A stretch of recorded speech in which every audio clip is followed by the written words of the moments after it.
ইরানের সর্বোচ্চ নেতা আয়াতুল্লাহ আলী খামেনি নিহত।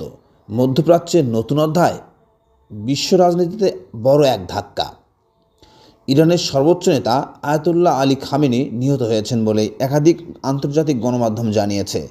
৮৬ বছরের বয়সে তার মৃত্যুর মধ্য দিয়ে ইরানের রাজনৈতিক ইতিহাসের এক দীর্ঘ অধ্যায়ের সমাপ্তি ঘটল। বার্তা সংস্থা রয়টার্স এবং সংবাদ মাধ্যম বিবিসি জানিয়েছে, যুক্তরাষ্ট্র ও ইসরায়েলের যৌথ হামলায় সময় তেহরানের নিজ কার্যালয়ে তিনি নিহত হন। ইরান সরকারও তার মৃত্যুর খবর নিশ্চিত করেছে এবং ৪০ দিনের রাষ্ট্রীয় শোক ঘোষণা করা হয়েছে। খামেনির উত্থান ও দীর্ঘ নেতৃত্ব। ১৯৭৯ সালের ইসলামিক বিপ্লবের পর ইরানের যে ইসলামিক প্রজাতন্ত্র প্রতিষ্ঠিত হয় তার অন্যতম প্রধান রূপকার ছিলেন তিনি। ১৯৮৯ সালে রুহুল্লাহ খামেনি এর ইন্তেকালের পর তিনি সর্বোচ্চ নেতার দায়িত্ব নেন এবং প্রায় ৪ দশক দেশ পরিচালনা করেন। তার আমলে ইরান পশ্চিমা নিষেধাজ্ঞা, কূটনৈতিক চাপ এবং আঞ্চলিক সংঘাতের মধ্যেও নিজস্ব অবস্থান ধরে রাখে। মধ্যপ্রাচ্যে ইরানকে একটি শক্তিশালী আঞ্চলিক শক্তিরূপ দেওয়ার কৃতিত্ব অনেকেই তার নেতৃত্বকে দেন। হামলার পেছনের প্রেক্ষাপট। মার্কিন প্রেসিডেন্ট ডোনাল্ড ট্রাম্প হামলার ৩টি লক্ষ্য উল্লেখ করেছেন। ১.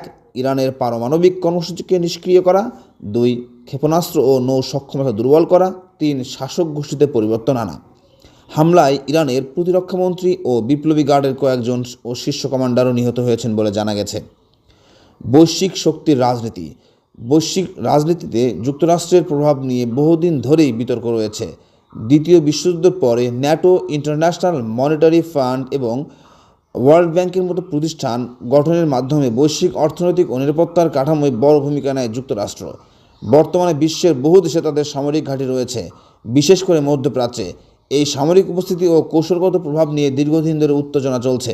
২০০১ সালের ১১ই সেপ্টেম্বর হামলার পর বিশ্ব রাজনীতিতে নতুন মোড় নেয়। সেই হামলার পেছনে ছিলেন ওসমান বিন লাদেন, যিনি মধ্যপ্রাচ্যে মার্কিন সামরিক উপস্থিতির বিরোধিতা করেছিলেন। এখন ইরানের নেতৃত্ব দেবে কে? সবচেয়ে এক বড় প্রশ্ন।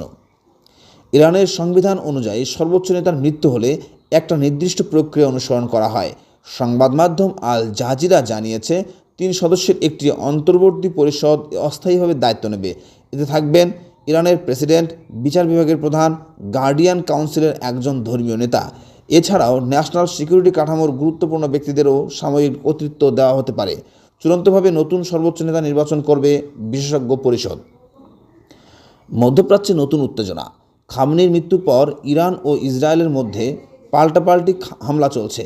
উপসাগরীয় অঞ্চলে মার্কিন ঘাঁটিগুলো লক্ষ্যবস্তুতে পরিণত হয়েছে। পরিস্থিতি খুব পরিবর্তিত হচ্ছে দ্রুত এবং পুরো মধ্যপ্রাচ্যে নতুন অনিশ্চয়তার মুখে পড়েছে।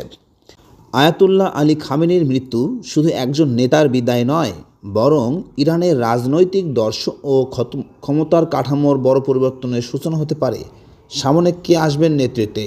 ইরান কি আরও কঠোর অবস্থান নেবে, নাকি নতুন কূটনৈতিক সমঝোতার পথ খুলবে? বিশ্ব এখন তাকিয়ে আছে তেহরানের দিকে। আপডেট পেতে চ্যানেলটি সাবস্ক্রাইব করুন এবং মতামত জানান কমেন্টসে।